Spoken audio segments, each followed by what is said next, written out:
بسم الله الرحمن الرحيم. باب كون الشرك أقبح الذنوب وبيان أعظمها بعده.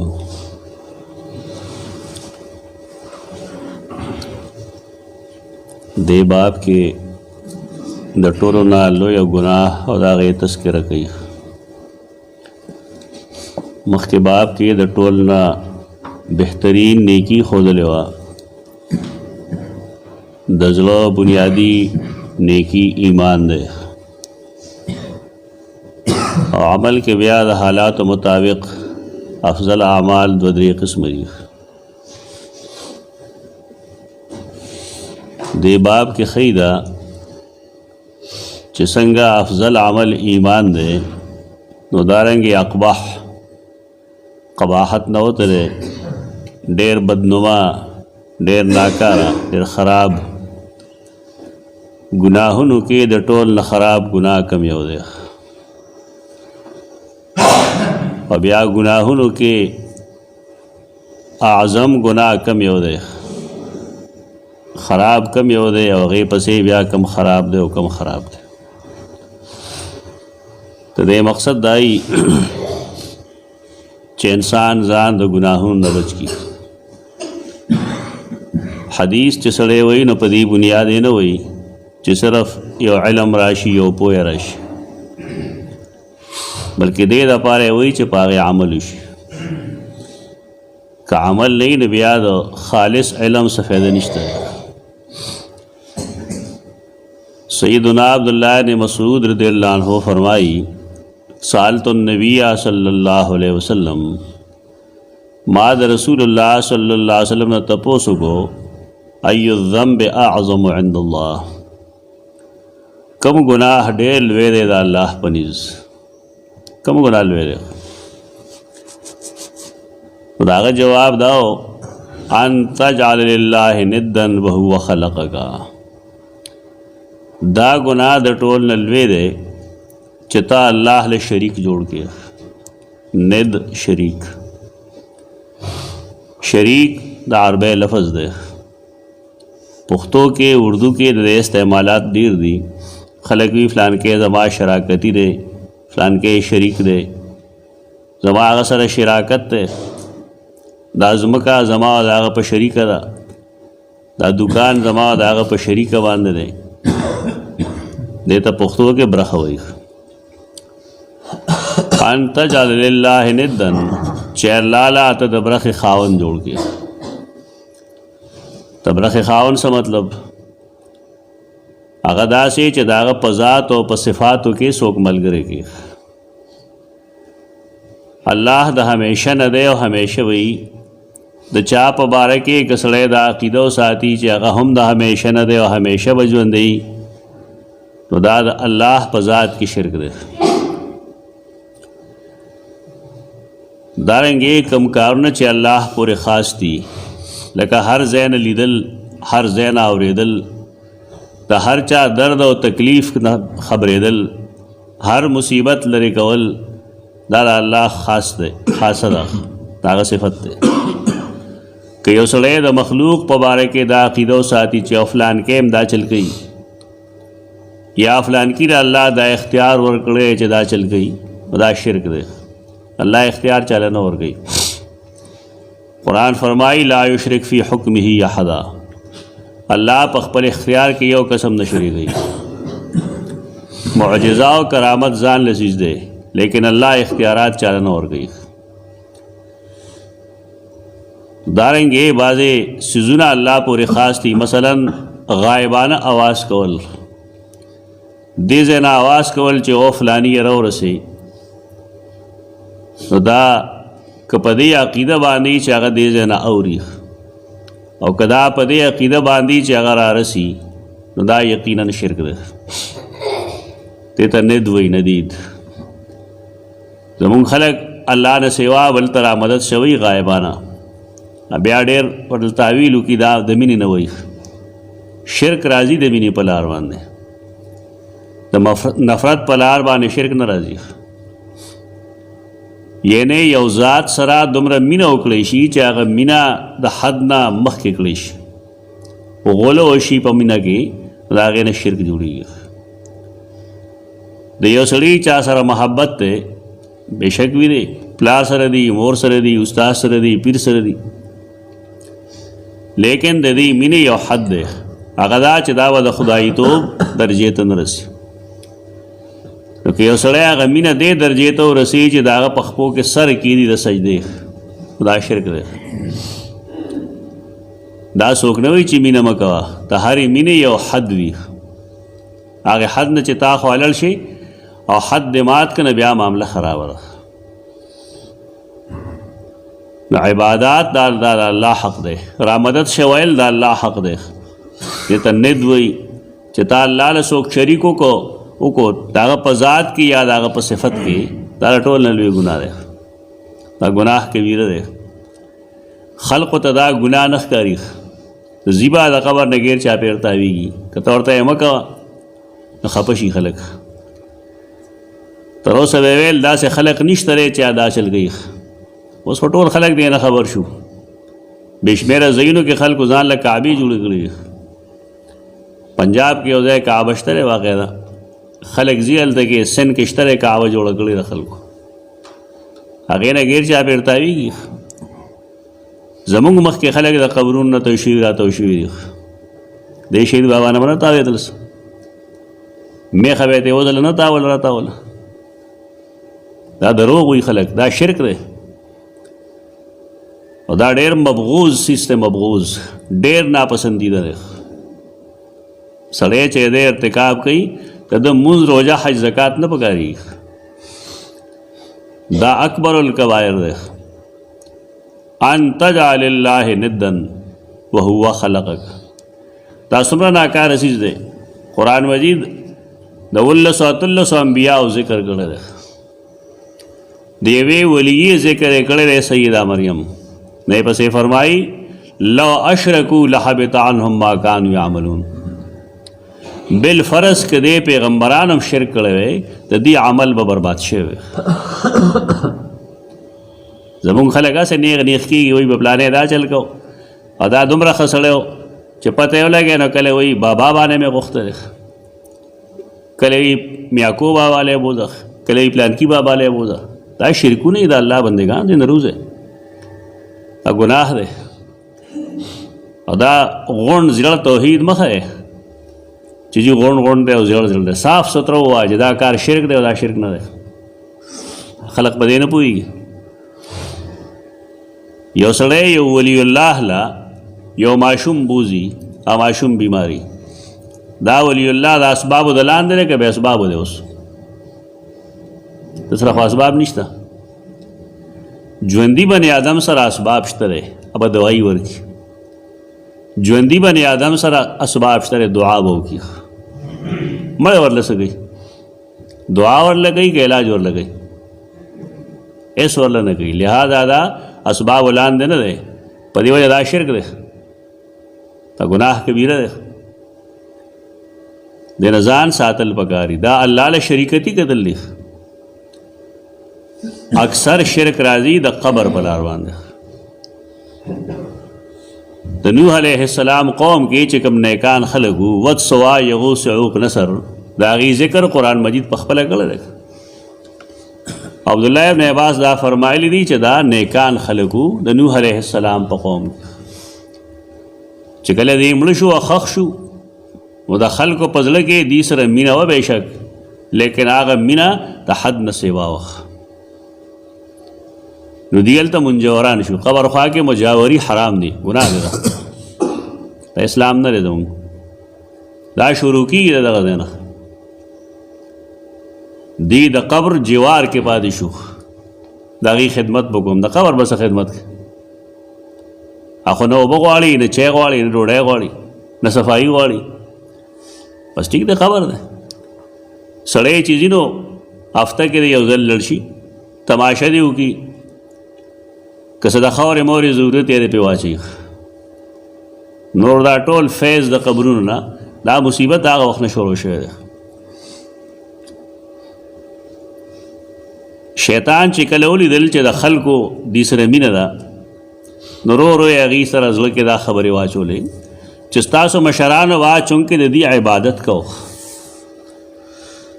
دې ته به رامدد شویل زه به تاسو له دې تصویر جوړ کم کور کې ناسې او د هغې نه وغواړئ بت پرستی آغاز دغه شان شوی د قبر بېعزتي چې څوک یې مسلمان نه وي لیکن قبر والا چې سړی د بندګۍ نه اوچتوي او الله مرتبې ته یې رسوي دی مسلمان دی دې ته دوستي نه وایي دا کفر دی دا شرک دی ان تجعل لله ندا د ټول نه لویه ګناه دا ده چې ته الله له شریک جوړ کړې دا ډېر شي خلق شته زموږ دې جومات کې داسې خلق شته چې هلته کې ناست یو دا حرکتونه کوي الله نه یې راوکړې دا مه کوئ دا کار دا ګناه کبیره دی دې کې د یارې سوال نشته دی چې سړی د چا د یارې نه شرک کوي یا نه کوي هر سړی خپل قبر کې سملی پکار داره چې هغه خپله معامله خپل رب سره صفا کړي شرک دې پرېږدي او د هغې وجه دا ښیي وهو خلقک حال دا دی هغې الله ته پیدا کړی د دې جملې څه مطلب دی د جملې مطلب دا دی چې انسان د ده خالق څوک دی الله دی چې د مور خېټه کې و دی تکلیف نه چا بچ کو دله روزي چا ورکوله د مور په خېټه کې انسان ورکوله نه نو دی چې لوی شي نو ته به اوس څه وایې چې دا ماله بابا راکړی دی او آیا ته به دا وایې چې دا تکلیف په فلانی راځي نو زه به ورته فلانی تعویض واچوم فلانکي نغري له به یې بوځم فلانکي قبر له به یې بوځم دا شرکونه دي چې کله خالق مالک الله دی روزي رسان الله دی نو پکار دی چې دی د الله بنده جوړ شي دی مخلوق دی نه دی پیدا کړی دی نه بابا پیدا کړی دی نه پیغمبر پیدا کړی دی نه ولی پیدا کړی دی الله پیدا کړی نو څوک چې الله د هغه خالق او مالکي نو هغه له پکار دی چې هغه د شرک نه ځان وساتي الله خالق مالک ګڼې نو رامدد شوه هغه ته وایي الله خالق مالک گنے لاس پنامہ آغا تو درے گا اللہ خالق و مالک گنے نو سر داغا پو دربار کی ٹٹکا تندے و پوزا داغا دربار کے لگا دا شرک نا دا بدے دا پارا دا بنیادی حدیث تے دا حدیث امام بخاری تقریباً واتز آئی لگلے قلت ان ذالک العظیم ما ویل چاو دا خو واقعی لوی گناہ رہے چې ته ورته اعظم وی نو واقعي دا عظیم دی رسول الله صلی الله علیه وسلم ورته اعظم وی کنه او قرآن ورته څه وی لوی ګناه ورته وی ان الشرک لظلم عظیم شرک ظلم عظیم دی سړی چې دی نه منې کوي نه وتا ته څه وی ته جی اولیاء نه منې دې خلقو ته بل جواب مه کوې ته الله نه منې ولی منل دی ته نه وی چې ته د خدای مرتبې ته ورسوه او دا ته چې څه ته ولی منل وی نو دې ته د خدای مرتبه وایي الوهیت مرتبه مخلوق له مه ورکوه الله الله دی مخلوق مخلوق دی خالق خالق دی مخلوق مخلوق دی د الله حق دا مخلوق له مه ورکوه ان ذلک العظیم قلت ثم ایو نو بیا ما تپوس وکړه کم ګناه بل ګناه لوی کم دی نو رسول الله صلی الله علیه وسلم فرمایل ان تقتل ولدک تخاف ان یطعم معک د خپل اولاد قتل په دې یره چې دی به سبا زمانه خوراک غواړي ما سره به خوراک کوي اولاد دا د الله ډېر لوی نعمت دی چا چې اولاد نه وي د هغې نه وتپوس زموږ خلق نه پوهېږي د سترګو د قیمت نه څوک خبري د چا چې سترګې نه وي د غوږونو د قیمت نه هغه څوک خبري چې د هغه غوږونه نه وي نو د اولاد غوندې نعمت نه هغه څوک خبري چې د هغه اولاد نه وي زموږ نن د اکثرو پلارانو دا مسله ده چې اولاد یې کار نه کوي بالفرض پیسې نه ګټي نو د پلار تندي کې هر وخت ګونجي بلکې اولاد د کور نه وباسي انا لله و انا الیہ راجعون دا ظلم عظیم دی ٹھیک ده د هغې فریضه ده ځان له دې ګټي پلار باندې دی ولګي، مور باندې دی ولګي. لیکن یو سړی اولاد سره دا رویه ساتي، د هغه نه به زه ستم او ساتم چې ما سره به د نیکۍ سلوک وکړي. اولاد خو د انسان د زړه ټوکړه ده. ډېر پلاران موږ ته معلوم دي، زموږ ټبر کې داسې خلک شته دی چې هغې بچو له ودونه کړي دي او چونکې هغې ګټه وټه نه کړي بیا د کور نه شړلي دي. دا رحمدلي ده د پلار. ټیک دا خو زیاتی کړی دی، کشر دی. لیکن آیا د دې پلار زړه دا د غوښې دی که دا د کاڼي دی؟ دې څه توقع ساتي د الله نه؟ دی چې د خپل بچي رحم پرې کړو، د هغه رشته یې پرې کړه، د ده او د الله میانځ کې څه رابطه پاتې شو؟ دا ډېره سخته غلطي ده، ټوس غلطي ده. ټیک ده اولاد غلطي کوي، هغې نه انکار نه کوو، خو د هغې خو دا مطلب نه چې تا د کور نه وباسه. دایم نه دی مطلب چې تا هغه له خوراک څښاک مه ورکوه، ورکوه ورله محنت کوه. په دې افغانانو کې بعد ډېر ښه خوی نه وي. زموږ یو دوست و، موږ سره ایم فل پی ایچ ډي کې و، نو ما ورته ویل که ستا خو څه کار کسب نشته، څنګه چل دی؟ څه ورځې پس راغی نو ما ته ویل چې ما د خپل ورور نه تپوس وکړي. ورور ما ته ویل چې زه یم که نه، پیسې به زه ګټم، تاله وعده ما کړی دی، په تا به تعلیم هم زه کوم. دا صفت ځان کې پیدا کړه چې کله د پلارانو ذهن دغه شانتي چې بچی نه ګټي نو کور نه وشړه، نو رور به رور سره څه همدردي وکړي. دا مادیت، ماده پرستی دا معامله جوړه کړه. ٹھیک ده، ترغیب ورکوه، زورونه کوي خلک، ترغیب ورکوي، کار وکړه، دا وکړه، هغه وکړه. لیکن د کور نه شړل، هغه سره قطع تعلق کول، هغه له خوراک مراک نه ورکول، دا د دې حدیث لاندې راځي. ان تقتل ولدک تخاف ان یطع معک. خپل ځای په دې قتلی چې دی خواصم سبب ما بوچ کېږي، را لرې که ځان ته بېغمه کړه. دې ته چې وګورې دا د ګناه کبیرې ارتکاب زموږ څومره خلک کوي، دا لوی ګناه ده. عربو به خپلې لوڼه قتلولې، چې کله به پوه شو چې زما د بچی اولاد کی، دا زنانه به اکثر دومره زناورو بار به بوتله، او پیدایش سره به یې کتل که ښځه وه وسم نصیب یې مړه کوله.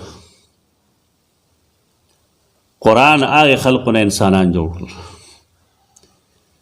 لیکن زموږ د خلقو نه انسانان نه جوړېږي ځکه دې قرآن ته کیني نه. د دې خیال دی چې بل څه کتاب کې هدایت دی. هدایت بل کتاب کې نشته، هدایت صرف او صرف د الله په کتاب کې. د دغه ځای نه خلک عقیده زده کوي، هلته نه عمل زده کوي. هغه اوجړ، هغه ګوار، هغه سنګدل خلق چې به خپله لور مړه کوله، د هغې اصلاح پسې شوې ده د الله په کتاب. دا صفر کتاب نه دی. خلقو نورو کتابونو له اهمیتونه ورکړي، قرآن شاده غورځولی. کم رسول چې رسول له هدایت دی، د هغه حدیثو طرف ته نه راځي. پلانې به مې ښه پوهېږي، دې مطلب دا چې تا کې له ایمان نه راغلی. ایمان قرآن و سنت باندې چې د انسان وي، بېشک د انسانانو د کتابونو نه فایدې اخلي، لیکن بنیادي چیز هغه قرآن و سنت دی. دا یې خلقو اصلاح قرآن وکړه. پکار دا یې چې مونږ هم قرآن ته کینو، د قرآن نه فایده والو، حدیث ته کینو، د حدیث نه فایده والو. دویم ګناه وخو چې اولاد په دې وجه نه پیدا کوي، اوس یې خو نه پیدا کوي، اسباب داسې استعمال کی چې اولاد نه پیدا کېږي. ولې دی به کم ځای نه خوري. تاکه قرآن ویلی، نو قرآن ویلی دی چې لا تقتلوا اولادکم خشیت املاق. خپل بچی د لوږې د یارې مه مړه کوئ. نحن نرزقکم وایاهم، مونږ تاسو له هم رزق درکو، هغوی له هم. ان قتلهم کان خطئا کبیرا، د هغوی قتل دا ګناه کبیره دی. دا کم منصوبه بندی د عمل کې چې کېږي، دا د ګناه منصوبې دي. په دې د الله د رحم امید مه ساته. الله سره ولې پنجه ازمایي کوي؟ الله رب العزت یو اولاد پیدا کول غواړي، خو دا په هغې څیزونو کې چې دا منې کېږي نه، دا پیدا کېږي. ولې زیاتېږي؟ نو ما دریم تپوس وکړو، قلتو ثم ایو، بیا کم یو ګناه دی؟ ناغرات ویل انتو زانیا حلیلت جارکا، حلیلہ خزدوئی جمع حلائل را دی قرآن کے وحلائل ابنائکم الذین من اصلابکم چکم حلائل دے آغا دا حلیل جمع دے چتو بدکاریو کے حلیلت جارکا دا خپل گاونڈی خز سر ورہ بدکاری کا ولا سم گناہ دے کسڑے گاونڈی سر کی او قبل سے کی گناہ دے گناہ کبیر دے خو بعض گناہونا ډیر قبیحی لکه سړی لګي خپل لور سره بدکاری وکړي دا ډیر بے شرمه دی ډیر بے حیا دی دا قباحت ښکاره کوي په دې کې ګاونډي د ګاونډي روډ دی حدیث تاسو دې باب کې اورېدلی دی چې رسول الله وسلم فرمایي جبرائیل ماته د ګاونډي د حقوقو ذکر کوه ناغوی ما سره دې یره شوا چرته کې په مال کې راله وارث کوي کس چل گئی لکه دومره حقونه بیان کړل چې ما یې ګنې دی زما په مال کې ما سره شرک کتی دی نو چې دومره یو نږدې حقدار وي یو سړی او ستا نظر د هغه په ښځه باندې نو ته ډېر بدتمیز دی گناہ ہو گئے بدکاری زنا سے هم گناہ ده لیکن دا دې ته د غیرت هغه رګ نیول وي تاکي غیرت شته نه پخوا خو به داسې وي چې ګاونډي به ته که نه د کور نه نو کور به یې ګاونډي ته حواله کړه چې زه پلان کې ځای ته لړم زما د کور خیال ساته اوس زموږ حال تر دې راغلی چې ګاونډي په دې نظر چې زما ګاونډي به کله وځي نو دا مخونه دا د وهلو دي په داسې حالاتو کې خلک د رحم امید نه کوي دا چې الله غضب نه راولي په دې باندې شکر ادا کړه دا کبایر دي درې وړ غټ کبایر دي او اوس نه د خپل لکه د جاج واخلې دا به یقینا موجود دي د دې علاج دا چې نه یکسر وزه دا پرېږده د الله دربار کې توبه طائب شخ دا ګناهونه مه کوه ګناهونه خاص هم ډېر دي خدای په ګناهونو کې درې غټ ګناهونه وښودل یو ګناه د الله په حق کې تا کړی دی شرک دویم دا د خپلوانو په حق کې قتل و قتال کې د هغې دا حقوق دي او توزان یا حلیلت جارک کې تعلق اخلاق سره دا د رسول صلی الله علیه وسلم حدیث داسې یعنی حدیث یو دی لیکن پکې د حق خیال هم ساتي دا الله د حق خیال هم ساتي د عقیدې او د مخلوق د حق خیال هم ساتي اخلاق پکې هم ښیي څه معلومه شوه یوازې په مونځ کولو کار نه کېږي عقیده به هم سمه یوازې په مونځ ګزارۍ کار نه کېږي د خپل اولاد د حق خیال به ساتي اصلاح به کوې زوره نه جدا خبرې دي لیکن هغې سره قطع تعلق د کور نه شړل دا جایز نه دی زمونږ خلک ورته یو بانه وګوري چیرې چې دا خو زما مال دی نو ما عاق که نه عاق منې عاق نافرمان ته وایي دی ورته حاق وایي خلک ما عاق که نافرمانې بعضې خلک دومره ظالمان یا اخبار کې ولیږي چې فلانی زما زوی دی یا رور مې دی فلانی دی فلانی دی دی ما د خپل ټول جیداد منقول او غیر منقول نه څه کړی دی محروم کړی مې دی او دی عاق دی څه نه ورکوم دا کم سړی چې دی ځان جدا کړي دا بس ګناه کړي که نه که نه بل څه وجه وایي ګناه به یې کړي نو زما خبره دی باب کې دا چې مونږ کې هر یو سړی وګوري چې مونږ د الله ډېر فرمان بردار یو د سهار نه تر ماښامه مونږ څومره ګناهونه کوو نو که الله مونږ د خپلې روزۍ نه محرومه کړي نو بیا به صحیح اول یو سوال دا دی او ډېر لوی ظلم دی دویم دا چې کله الله رب العزت یو برخه مقرر کړې ده د اولاد دپاره دا الله مقرر کړی ده که انسان مقرر کړی ده للذکر مثل حظ الانثیین د قرآن حکم دی که انسانی حکم دی آیا شریعت دیتے جائز ہوئی خلق سوی جی اختیار اللہ ورکڑے دے مالے دے وہ مالے خودے ٹھیک دے بے شک لیکن آیا دا اجازت اللہ ورکی چتے ہو صحیح وارث محروم کے اللہ خدا اجازت نہ ورکی دا رسول اللہ علیہ وسلم یو صحابی راگے اور رسول اللہ علیہ وسلم تیویل چھ زما فلان کے زمک چکم دا فلان کے باغ دا ما خپل فلان کی زوی له ورکړی دی. رسول الله سلام ورته وایي ته ما ته څه ویل غواړئ؟ هغه وایي زه دا ویل غواړم چې ته په دې ګواه شې، په دې ګواه شه چې فلان کې ځمکه، فلان کې کور یا فلان کې باغ ما فلان کې زوی له ورکړی. هغه دې تپوس کوي چې آیا تا دغه شانتې ورخه نور لم ورکړې ده که د یو له دې ورکړې؟ زمونږ پلار مور خو چا سره اوسېږي که نه نو جایداد هغه پسې ولېږي.